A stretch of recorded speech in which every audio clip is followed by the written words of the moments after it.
Thank you. We're going to start out with a few questions about affordability in Seattle.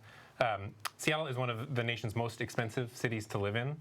What, in your definition, is the primary cause of Seattle's affordability crisis, and how, as mayor, can you reverse those trends? And we'll start with Mr. Harrell.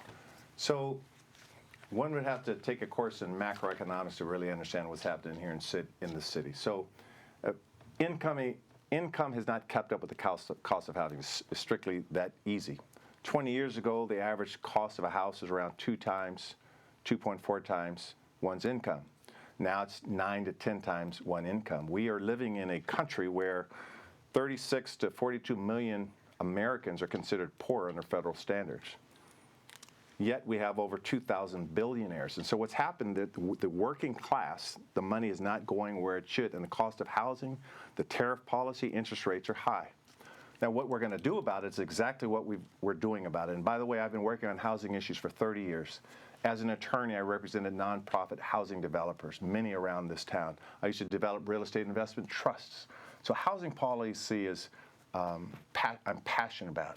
And that is why, thanks to the voters, we proposed a $970 million levy that passed. That will keep 9,000 people in their homes from homelessness. It will build 3,100 new homes. We have $350 million in our budget right now for affordable housing. We have projects at Fort Lawton. We have projects, the Cortera project in the University Village. We have Jackson Park. I can go around the city and talk about the projects we're cutting tape on to get them done. And that's what we have to do, and that's what my proposed comp plan does as well. It sets us up for affordable housing. Thank you. Ms. Wilson, how would you define Seattle's affordable housing crisis? What is behind that, and how can City Hall meaningfully reverse that trend? Yeah. I definitely believe that the housing crisis is at the core of the affordability crisis that we're facing today. And really this goes back to a few things. So one is that we have a growing region, right? Seattle's been growing in population. We've had our tech boom. We've had people flowing into the region, especially higher paid workers. And our housing production has not kept pace with that growth for the last 20 years. And that drives up prices. We've also seen over the last decades federal disinvestment in affordable housing programs. And that's created this perfect storm where homelessness has gone up and up and up. So in terms of how we address this, we need to make it possible for the private market to build more housing in the great neighborhoods around our city. The city just passed the first stage of a comprehensive plan, and unfortunately, our current mayor's proposed plan does not allow for sufficient housing expansion around our city, which sets us up for continuing rent increases and house price increases in the years ahead. Another part of the solution is social housing, which Seattle voters have twice told us overwhelmingly that they want. They want the city to develop permanently affordable, publicly owned, mixed income housing.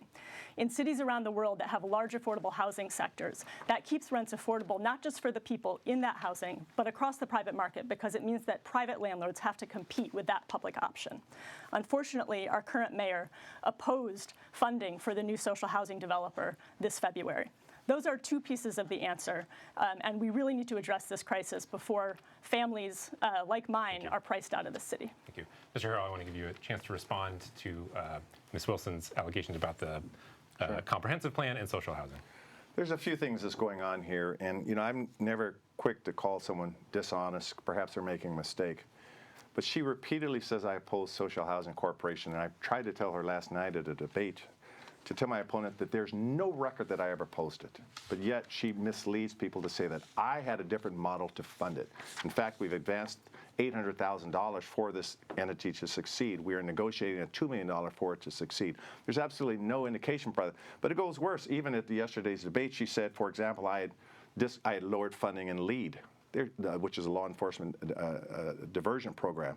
Absolutely untrue, a flat-out lie. So when I talk about our comp plan, for example, I have put it out there, 330,000 units.